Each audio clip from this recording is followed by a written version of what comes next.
A Prefeitura de Curitiba estabeleceu uma parceria com o BNDES para lançar uma nova concessão para o transporte público de Curitiba. Vamos elaborar um novo projeto. A última vez que Curitiba teve um projeto de concessão do transporte público foi na gestão do prefeito, Beto Richa. De lá para cá, Curitiba segue esse modelo e agora quer mudar.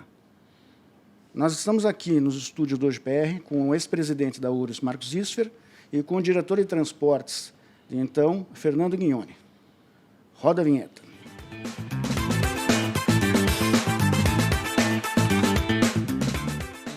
Bem-vindo, Marcos, bem-vindo, Fernando. Obrigado, obrigado. Bom dia. Bom dia. Nunca tinha sido regulamentado, até a entrada do prefeito Beto Richa e da gestão, de vocês na URBS, o sistema de transporte coletivo de Curitiba. Marcos, o que motivou a necessidade de se regulamentar o transporte, que há anos vinha seguindo o mesmo modelo? Veja, desde 1953, quando houve a primeira permissão do transporte coletivo em Curitiba, que não havia uma licitação para a efetiva concessão. Esta era uma exigência pública, uma exigência do Ministério Público, que entendia que a forma correta de administrar, de ter o serviço prestado ao município, era de concessão. Então, nesta época, o Ministério Público determinou à Prefeitura que houvesse essa licitação de concessão, inclusive com data. A data estabelecida foi do dia 31 de dezembro de 2010. E, Fernando, como é que era a relação contratual, então, da URBS com as empresas de transporte? Na verdade, não existia uma relação contratual, era uma relação que nem o Marcos falou. Permissão é uma coisa pactual.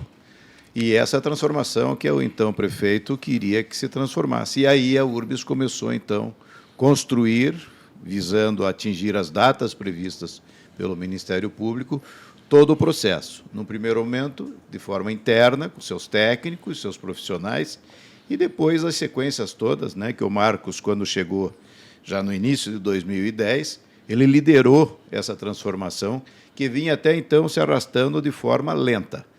Deve-se dizer que a dinâmica aconteceu a partir de fevereiro de 2010. E como é que se estrutura uma licitação do porte de uma licitação de transporte coletivo de Curitiba, uma cidade imensa como é a capital do Paraná? Veja, em princípio, nós temos várias premissas que Curitiba se diferencia. Curitiba foi a primeira cidade a adotar o modal, certo, de transporte coletivo que nós temos aqui. Ou seja, as vias exclusivas, que hoje existem pelo mundo afora, mas isto começou em Curitiba. E havia, então, uma necessidade de que tudo isto fosse contemplado. Primeiro, pelo fato de ser pioneiro nesse modal de transporte, neste modelo. Segundo, porque nós tínhamos que equacionar uma série de fatores, e aí o Fernando pode complementar bem.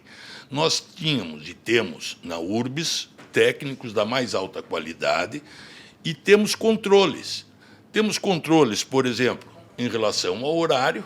Então, há uma diretoria de fiscalização, há um setor de fiscalização. Temos um setor da qualidade dos ônibus, ou seja, esses ônibus são vistoriados permanentemente, e isto tinha que, naturalmente, fazer parte. Temos todo um trabalho em relação às distâncias que o munícipe tem que andar para pegar um ônibus, então a questão das linhas, dos trajetos, dos traçados, que também é um corpo técnico fantástico.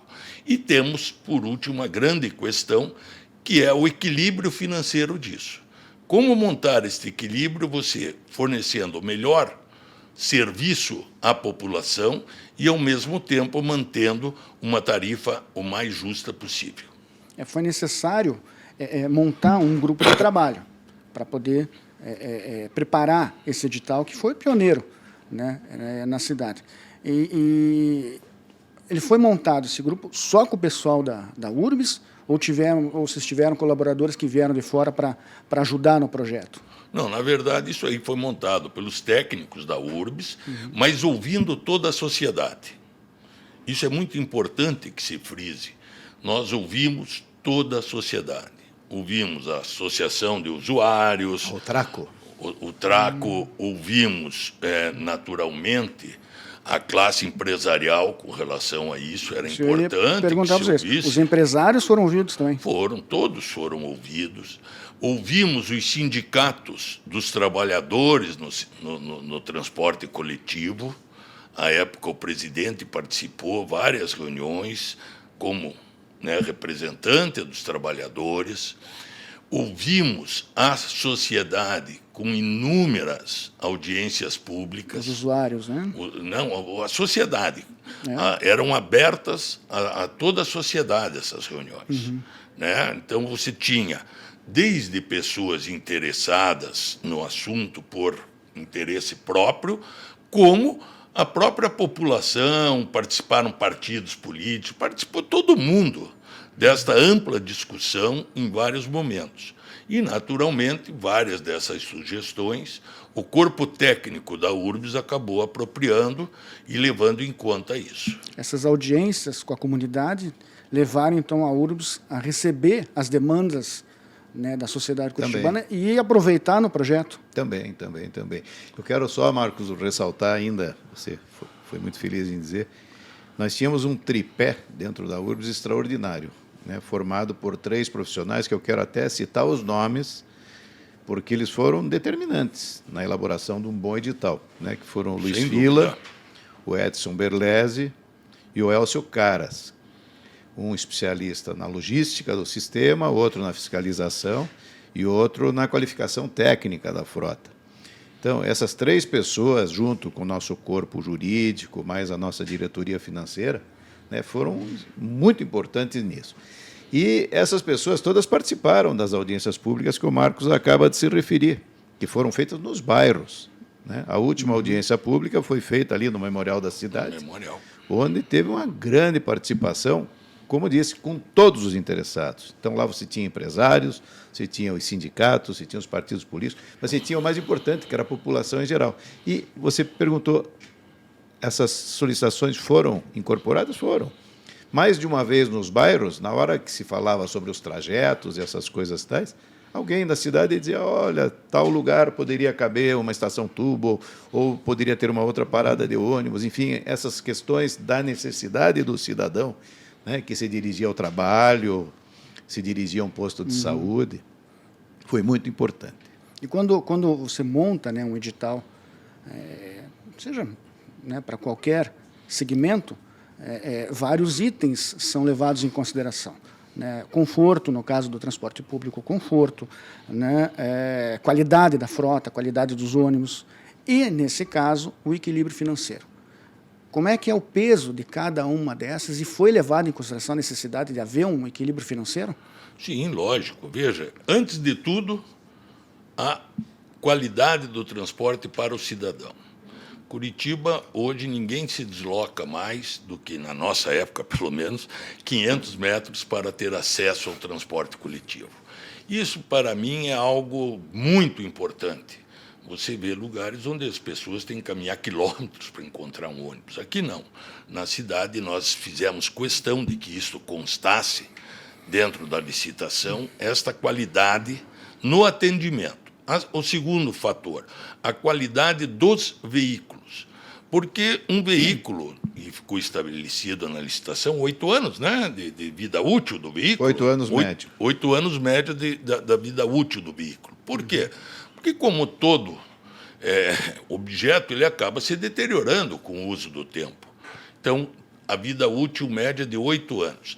A fiscalização permanente dos estados do ônibus, ou seja, a questão, o banco, como é que está, enfim, as qualidades para o cidadão poder usufruir bem. Então, tudo isso foi levado em consideração. E, por último, mas não menos importante, essa questão tarifária.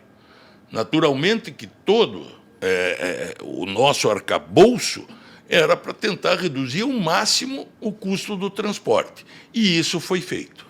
Isso foi feito pelo Fernando, pela equipe técnica que fazia todo este cálculo e fazia esses ajustes para que você tivesse qualidade, para que você tivesse uma boa um bom transporte, mas também é um custo razoável para o cidadão. Você falou muito, o Marco já citou, mas eu queria explorar um pouco melhor. Por conta das licitações das estradas, do pedágio do Paraná, né, houve um debate muito grande sobre outorga, na Assembleia, na sociedade. Né? Quando vocês montaram a licitação, naquele momento já se falava de outorga. Né? Como é que vocês estabeleceram o cálculo da outorga? Senão nós estamos tratando de uma concessão. Tem que ter. Veja, quando você vai fazer a licitação de concessão, se não me engano, o artigo 4º da lei, ela prevê que, até então, o permissionário seja indenizado por aquilo, pelo que ele prestou, aquele material que está prestando o serviço. Nós fizemos, então havia uma inclusão, vamos dizer, viria uma empresa de fora e ganharia a licitação. Nós não poderíamos interromper o transporte da cidade, né, Fernando? Nós tínhamos que manter esse transporte funcionando. Você não podia dizer, não, vamos esperar 6 meses, 3 meses, 4 meses para voltar ao transporte. Então, havia necessidade de que isso ocorresse de pronto, vamos dizer assim. Para isso, teria que se indenizar garagens, teria que se indenizar, porque essa empresa assumiria essas garagens, teria que se indenizar os veículos, a frota, porque muitas pessoas não entendem, mas a questão da frota, ela vai sendo amortizada ao longo dos anos. Então, se um veículo tem uma vida média de 8 anos, neste prazo de 8 anos, você vai amortizando esse veículo em 90%, certo? E depois, o final fica, quando esse veículo é retirado, fica para quem comprou o veículo, que, na verdade, são as empresas de transporte. Então, havia necessidade de você garantir isso. Havia uma necessidade, e para nós foi um fator muito importante, de que a empresa que viesse a ganhar a licitação mantivesse o quadro funcional que operava. Ou seja, motoristas, cobradores, mecânicos, que já trabalhavam, não podiam perder seus empregos. Aqueles que estavam trabalhando não poderiam da noite para o dia. Imagine você tirar, eu acho que na época eram em torno de 3 mil, 4 mil pessoas que operavam e nem o sistema. teriam tempo hábil de formar gente para substituí-los também. Né? Então, havia essa necessidade.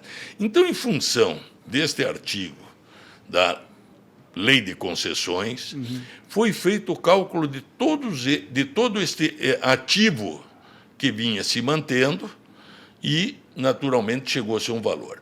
Nós agregamos a este valor, e é importante que se diga, também todo o serviço que foi feito de 2008 a 2010, e na verdade foi até 2012, até o final da nossa gestão juntos, de modernização da questão, tanto de internet nos ônibus, de internet nas estações, ou seja, as estações passaram a ter o horário de frequência do ônibus. Olha, o ônibus deve chegar em 7 minutos. É completamente modernizado. Modernizado. Uma coisa que era uma exigência dos motoristas, que era uma coisa fantástica, um botão de pânico.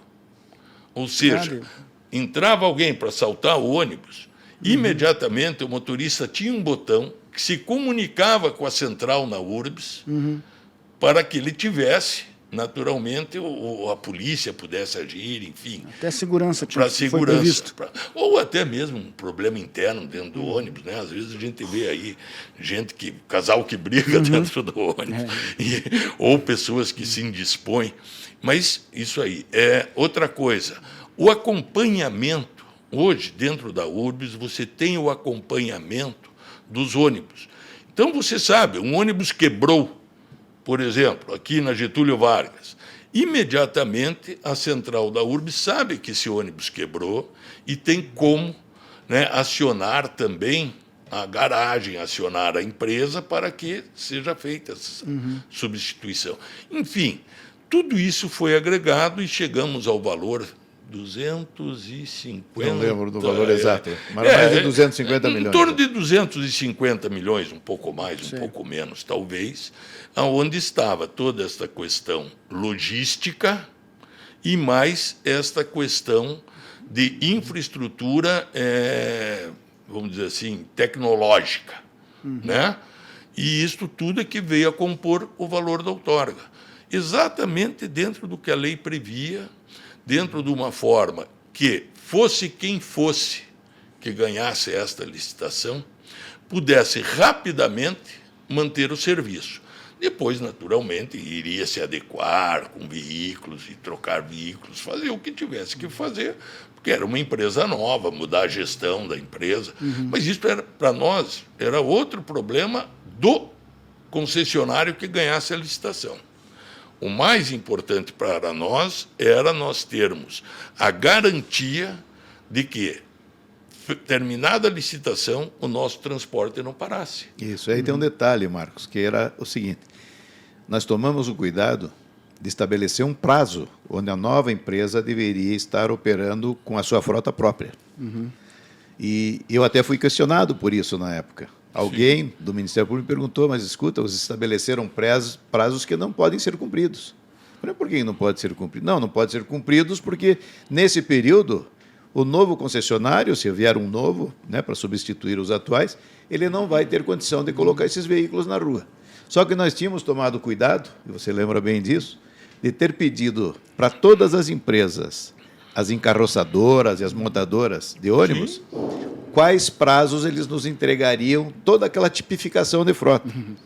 E nós colocamos, além daqueles prazos que eles já tinham nos garantido, mais 90 dias. Então, dava para atender perfeitamente, sem nenhum trauma para a cidade, ou seja, solução de continuidade perfeita, né, com todos os atores atuando. E só mais um ressalto: qualquer pessoa que viesse, mesmo se quisesse comprar a frota daqueles que estavam operando o sistema, iam encontrar uma frota muito nova. Porque nós, durante esse período, Marcos, nós fizemos a maior renovação da história de Curitiba da frota pública. É verdade. Foi bom você lembrar disso, porque esses ônibus estavam em ótimas condições porque tinham sido recém-renovados, né? Então, isso é fundamental que a gente entenda. E até entenda o seguinte: Curitiba tem uma diferença. Por exemplo, o ônibus ligeirinho, a porta dele não é como todo ônibus do lado direito, é do lado esquerdo.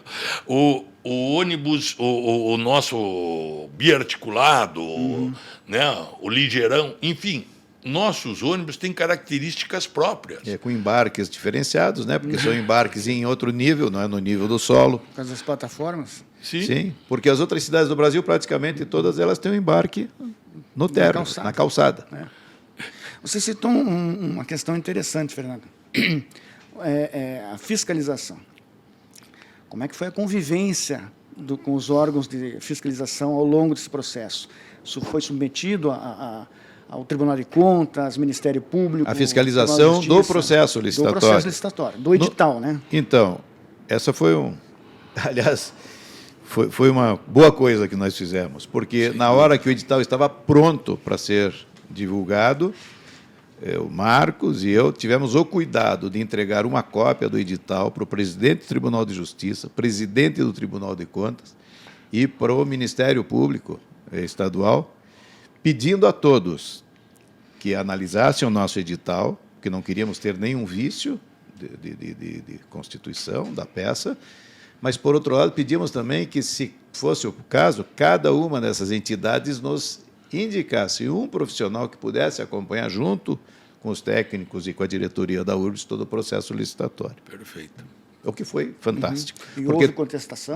Sim, naturalmente. Os partidos políticos adversários tentaram em todos os momentos prejudicar, mas a justiça sempre deu ganho de causa a tudo aquilo que a URBS tinha feito. Durante o período de governo do Beto Richa, foi feito algum levantamento junto à população da satisfação com o processo licitatório ou da própria licitação já formalizada? Sim, foi feito, foram feitas várias pesquisas, e isso era muito importante para nós, porque nos dava medida de até onde estávamos acertando, o que eventualmente poderíamos estar errando, porque ninguém é perfeito, né? Então, em todo esse sistema. Então, foram feitas várias pesquisas e, para surpresa nossa, na grande maioria das pesquisas, a aprovação do transporte coletivo. Transporte coletivo é um assunto que aparece muito em campanha eleitoral. Quando se faz uma campanha de prefeito, lá vem o transporte coletivo. Lógico, ele é vital à cidade. Da mesma forma que a saúde, a educação, ele é vital à população. Então, sempre um tema muito debatido.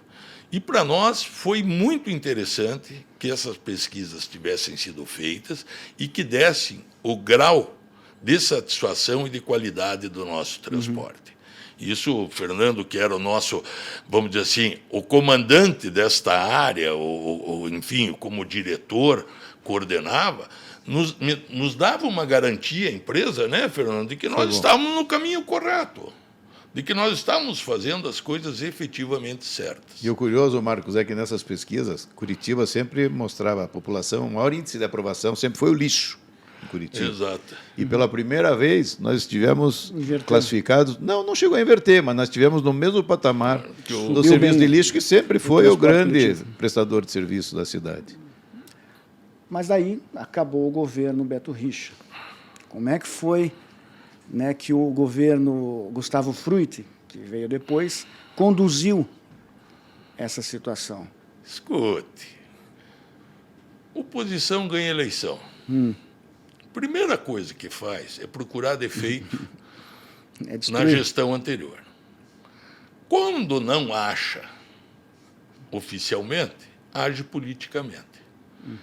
Instaurou-se um monte de fiscalizações, veio uma CPI da Câmara Municipal, estivemos lá todos, todo o corpo técnico da URBS, os diretores, eu mesmo estive presente, o Fernando, todo mundo foi lá para responder todas as questões. Tivemos um incidente muito desagradável, a palavra fica difícil de vez em quando, muito desagradável, que foi uma agressão a um técnico que, sem dúvida, se Curitiba tem o transporte que tem, deve muito, mas muito a esse técnico que se chama Luiz Fila. Verdade. Um técnico da mais alta qualidade, uma pessoa que tem uma vivência de transporte que eu acho que no Brasil não tem, ninguém tem. Não tem a mesma vivência que ele tem. E ele sofreu uma agressão numa dessas audiências.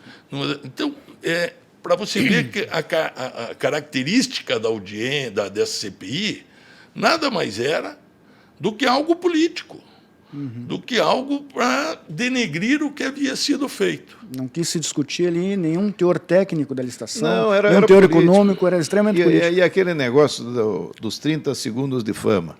O presidente da CPI, que politizou ao extremo, sequer foi reeleito depois. Né? Hoje vaga aí na iniciativa privada. Então, você vê que nem sempre o resultado é positivo. E um edital que foi formulado com uma antecedência bem grande. Bem grande. Por que essa antecedência? Por tudo o que o Marcos falou, ou seja, precisa-se ter um cuidado de ouvir todos os envolvidos, né? Especialmente focando a satisfação do usuário. E a satisfação do usuário é aquilo que foi dito aqui, ou seja, o que o usuário quer? Ele quer ônibus de boa qualidade, ele quer um ponto de ônibus acessível da sua residência, do seu trabalho, e ele quer uma frequência que lhe dê o conforto de sair de casa a tempo, ou para estudar, ou para trabalhar, né? Sem precisar ficar horas e horas na espera ou dentro de um veículo sendo transportado. E isso foi tudo muito cronometrado pela equipe chefiada pelo Fila, pelo Caras e pelo Berlese, porque os outros entram nessa, né? O Berlese cuidava da parte da fiscalização, e a fiscalização diz respeito a tudo.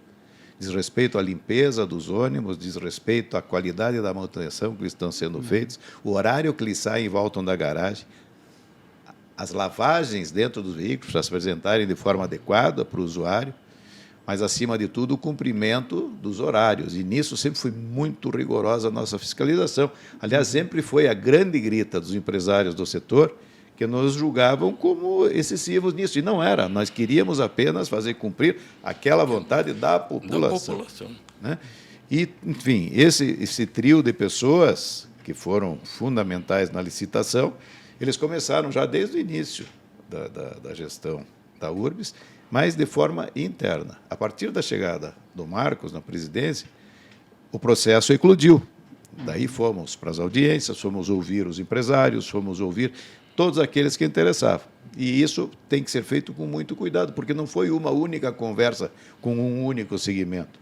Os empresários estiveram diversas vezes na sede da URBS, da mesma forma que nós recebemos os usuários, da mesma forma que fizemos as audiências públicas, e tudo isso demanda tempo. Vocês falaram muito, né, da importância de atender a população, a vontade da população, o conforto da população. Enfim, a população, outro dia, numa audiência pública em Curitiba,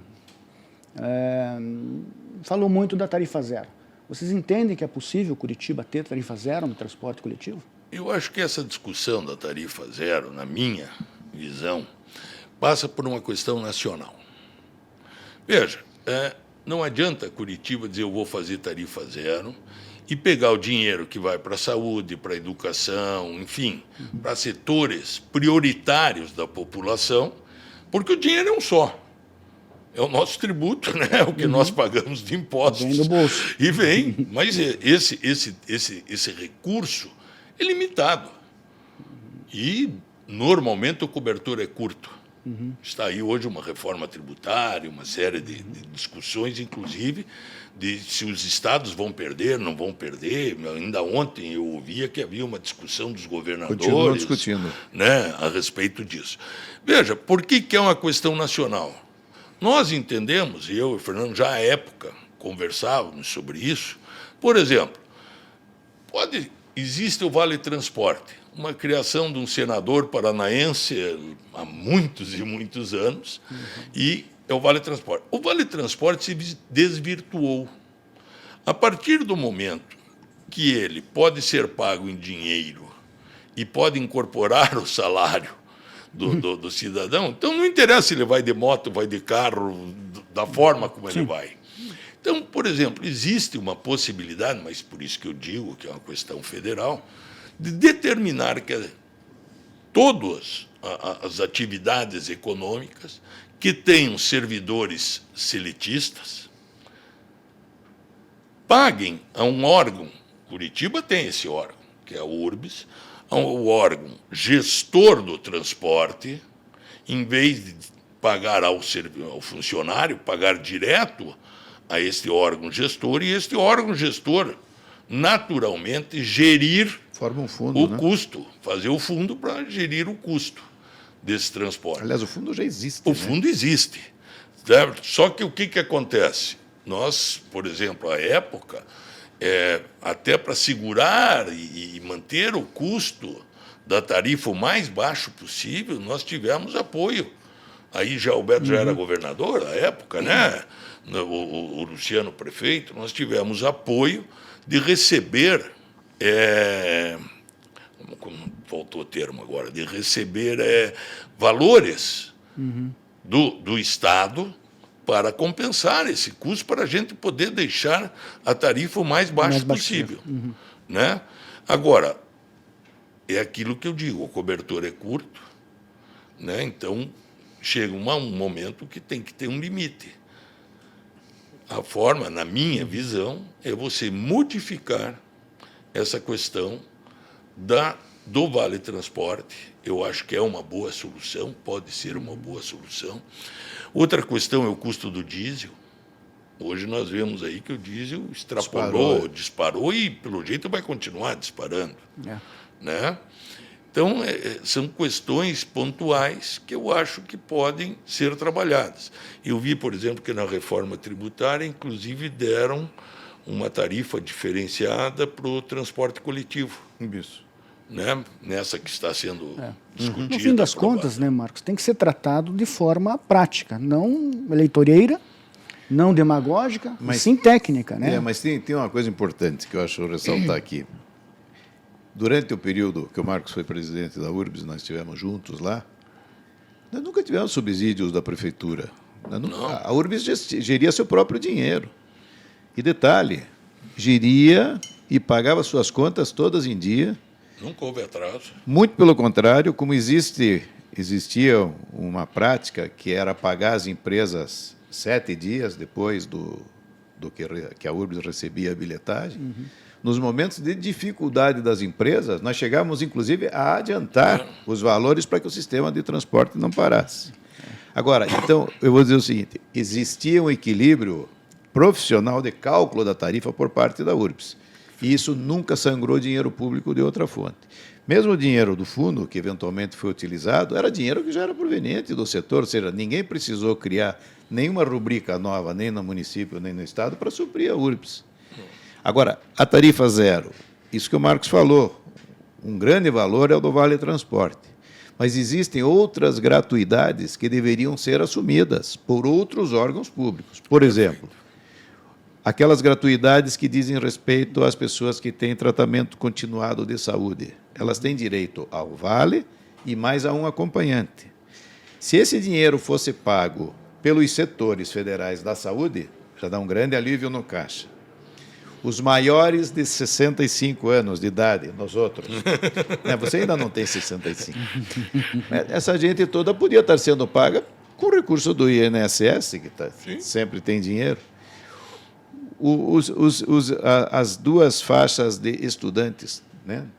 Aquelas que são de responsabilidade do município, outras que são de responsabilidade do Estado, também poderiam contribuir. Aí, possivelmente, nós poderíamos estar muito próximos da equação da tarifa zero, porque no nosso período, apesar de termos todas as contas rigorosamente em dia, ter dinheiro em caixa, porque a URBS, além do sistema de transporte, ela financiava também todo o sistema do mobiliário urbano. E sempre pegar dinheiro da prefeitura, era com o seu próprio orçamento.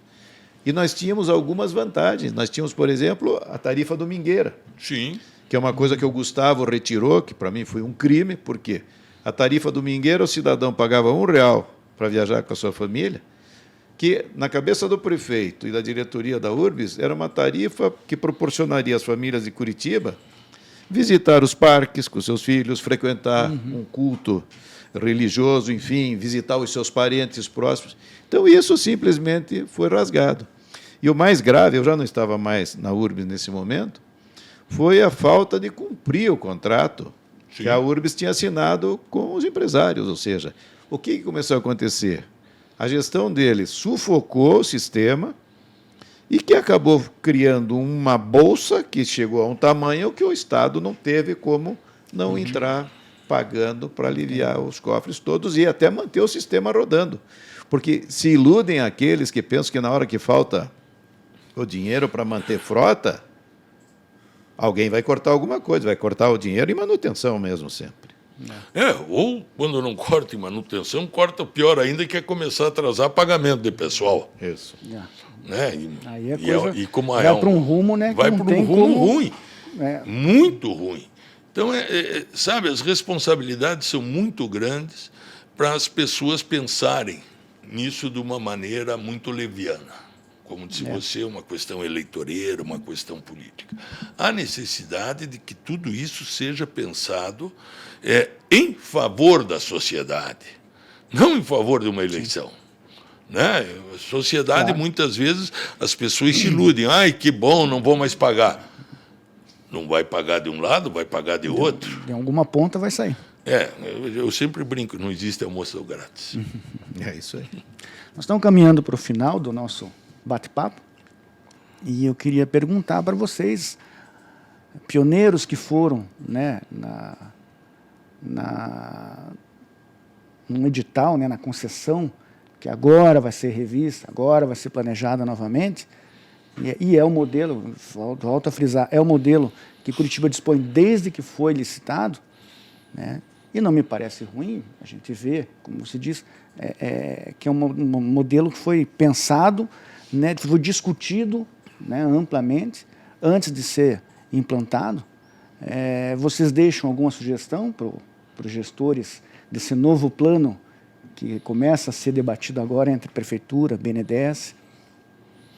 Eu acho que, antes de mais nada, ouvir e ouvir muito os técnicos da empresa URBS. Como o Fernando ressaltou muito bem, são técnicos da mais alta qualidade. Segundo lugar, ouvir a todos. Né? Eu acho que o ouvir a todos é o mais importante, né, Fernando? Você saber a opinião da população, saber o que é que a população deseja, você vai ter obrigatoriamente que manter a qualidade. A população curitibana é exigente. Ela não vai aceitar menos do que ela tem hoje. Quiçá possamos ter muito mais. Eu até torço que, né, tenhamos mais condições melhores, mas o mínimo é o que nós temos hoje, que é, no Brasil, o que há de melhor em qualidade. Eu até há pouco lembrei de um fato, Fernando, você veja, hoje a gente vê toda essa questão de violência no Rio de Janeiro. Na época, o pessoal nos questionava muito por que é que nós não poderíamos colocar o transporte de vans para a população. E eu dizia o seguinte, e o Fernando sempre concordou comigo, isto significa trazermos para cá ou a milícia ou o tráfico. Basta ver quem opera nos outros capitais do Brasil. Onde tem vans é quem opera. Não, seria uma barbaridade. Inclusive, na época, eu me lembro, houveram críticas de alguns setores, que era uma barbaridade. Não é, não. Sabe, isso às vezes começa até com um cidadão comum, mas em 3 tempos, aquilo é tomado pelo crime organizado. Ninguém controla. Ninguém consegue controlar. Imagina. Então, é isso que eu digo, né? Tem que se pensar no quadrante como um todo. Né? Entendi. O mínimo que nós queremos é o que temos hoje. É que foi a filosofia que norteou o nosso trabalho. Sim, Né? Nós perfeitamente. precisávamos, e avançamos. Mas, complementando, eu entendo também que hoje ninguém faz nada perfeito e acabado. Nós fizemos um belíssimo certame, um contrato muito bom. Agora é o momento de avaliar. O mundo é outro hoje. Nós estamos falando num processo que vai ser colocado em prática 15 anos depois. Então, é importante que os empresários venham para a mesa da URBS dizer quais foram os avanços, quais foram as questões que os incomodaram nesse período. A URBS é importante ver também nessa relação contratual quais foram os pontos onde ela eventualmente se viu engessada para avançar em alguma nova prática. É bom reavaliar toda essa questão da tecnologia embarcada. Né? Agora vem aí o ônibus elétrico, é mais custo. Né? O ônibus elétrico certamente vai custar muito mais caro do que toda essa frota que está aí. Mas, acima de tudo, é ouvir a população. Ou seja, eu vejo que a Câmara está lá com uma comissão que vai apresentar um relatório agora em dezembro, e eu não vi nenhum movimento da Câmara de fazer o chamamento das pessoas que usam o sistema de transporte. Eu vi, sim, que alguns vereadores visitaram algumas cidades para conhecer o processo da tarifa zero. Eu acho que eles botaram, literalmente, o carro na frente dos bois. Sim. Primeiro tem que ouvir quem usa o sistema, porque a tarifa zero é uma consequência, que vem depois. Esse é um estudo que não se vai resolver da noite para o dia, ele é complexo, é aquilo que o Marcos falou, ele implica em todos os setores do orçamento público também, mas é importante ouvir. E eu acho que isso, para aprimorar aquilo, é a gente chamar a população agora, eles, né, as autoridades constituídas, e dizer, escuta, esse modelo que está aqui precisa avançar em quais sentidos? Né? E é isso que tem que compor a futura peça licitatória. E vale lembrar que as entidades foram convidadas para conversar conosco. Essa é a primeira conversa apenas sobre o tema, né? Sobre o nosso transporte coletivo. Né? Os empresários foram convidados, o canal está aberto, está disponível, querendo vir conversar conosco. Virão sem problema nenhum, sindicatos, até mesmo vereadores. Sim. Né? É só querer, é uma discussão que eu acho que é necessária expandir e aumentar, não pode ficar restrita, né, a 4 paredes aí, a 3 gabinetes. E mais, né, André, as pessoas que estão nos vendo e ouvindo agora, tem aí o nosso endereço eletrônico, e podem dar contribuições Claro. também encaminhadas ao nosso É o que eu Hoje disse. PR, Hoje Paraná para tá que a gente à possa disposição, chegar, né, essas né? informações Sim. todas nas mãos das autoridades. Para ampliar o debate. Por que Isso. não ampliar o debate? Não é nada, né? Como vocês já precisaram de tempo para fazer um projeto adequado à cidade, não precisa atropelar, não precisa, como você disse, botar E existe os tempo, bois né? aí Até na frente da 2015 tem um carroça. bom tempo Tem um pela bom frente. Exatamente, tempo, né? tem um bom tempo. Agora, se não souberem aproveitar 2024, 2025 é o prazo. Né? Então, Exato. são 2 anos. E nesses 2 anos, muita coisa tem que evoluir. Né? É aquilo que o Exatamente. Fernando disse. Não existe um modelo acabado. Nós fizemos o melhor modelo para aquele momento. Mas não é um modelo acabado. Muita coisa pode ser aperfeiçoada. Agora, para isto, tem que ouvir todo mundo. Não vai sair de uma cabeça mágica. Me desculpem, né? Eu respeito a todos, mas não há um mágico que ache uma solução para o transporte coletivo no Brasil sozinho. Se houvesse, eu gostaria até de conhecê-lo, né, Fernando? Muita gente gostaria. Marcos, obrigado por ter vindo, participado Obrigado, conosco. André, eu que Fernando, agradeço. muito Obrigado, obrigado. obrigado, André. Né? E vamos aguardar. Vem outros bate-papos desses pela frente. Ótimo. Tá bom? Vamos chamar todo mundo. Obrigado. Que bom, parabéns. Obrigado.